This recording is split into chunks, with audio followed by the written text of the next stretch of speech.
Déjà bien intégrée dans certains secteurs sensibles, comme l'agroalimentaire ou la pharmacie, la traçabilité est aujourd'hui une priorité, et ce, pour tous les secteurs d'activité.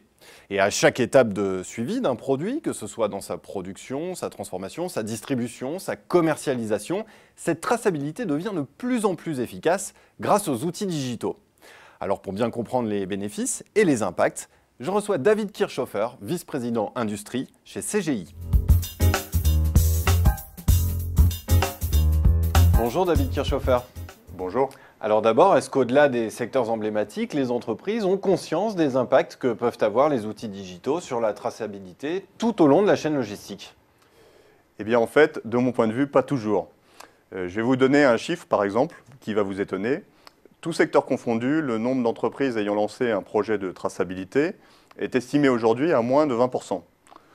À ces niveaux d'adoption, on n'est plus vraiment early adopter, on n'est pas encore suiveur, mais dans tous les cas, on peut considérer que l'intégration des outils digitaux dans la traçabilité devient un avantage concurrentiel. Et ce qui rend le sujet encore plus passionnant, encore plus transversal, c'est que les enjeux et les usages liés à la traçabilité peuvent différer d'un secteur à un autre. Alors pour bien comprendre, pouvez-vous nous donner des exemples concrets qui illustrent les bénéfices de l'utilisation des outils numériques?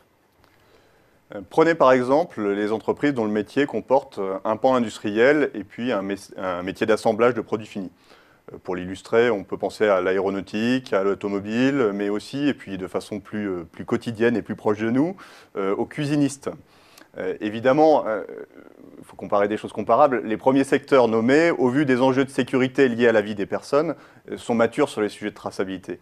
Mais je pense que le dernier exemple parle à chacun. Qui n'a pas vécu le montage de sa cuisine pendant lequel il manque un tiroir, les retards de chantier, une insatisfaction à la fin qui est extrêmement forte? Eh bien, en fait, on parle exactement de la même chose.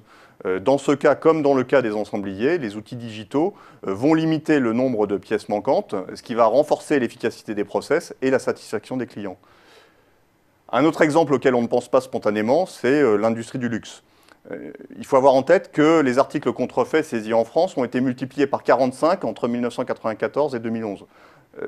Cette explosion, elle est liée à l'essor du web d'une part, et puis à la multiplication des acteurs, et donc des risques de fraude dans la chaîne logistique. C'est évidemment, ce sujet d'authentification, une question d'image de marque, une question de réputation, et quand on parle du secteur du luxe, c'est évidemment vital.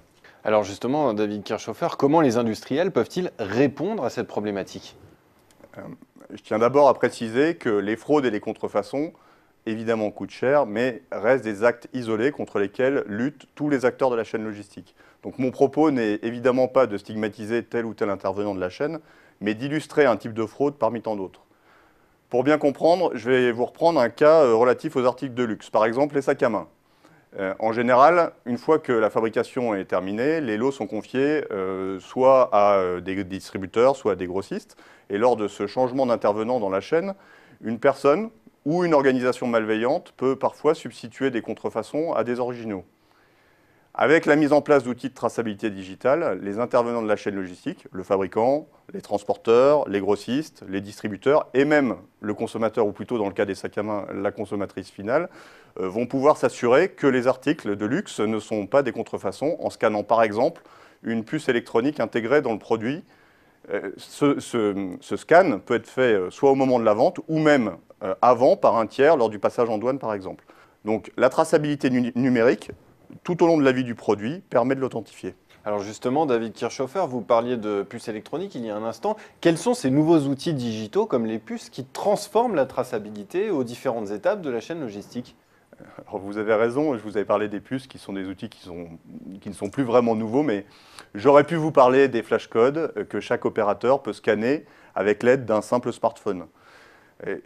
Ces outils de mobilité, ils ouvrent en fait un champ incroyable à une nouvelle démarche de traçabilité ou autour de la traçabilité numérique. Revenons par exemple à notre sac à main. On peut imaginer demain que les acheteuses enregistrent leurs produits avec leur smartphone et fassent remonter les défauts ou les éléments qui leur apportent satisfaction via une application mobile.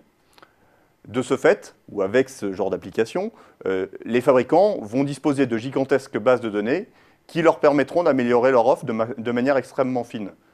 Donc en fait, améliorer la traçabilité, ça permet d'améliorer sa chaîne logistique, mais aussi d'avoir un retour sur la satisfaction du client ou encore de lui offrir de nouveaux services et de nouveaux usages.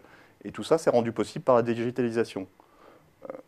Donc de mon point de vue, c'est un cercle extrêmement vertueux, et ce qui ne gâche rien, c'est que ce cercle vertueux, il va s'enrichir des usages et des services qui restent à inventer.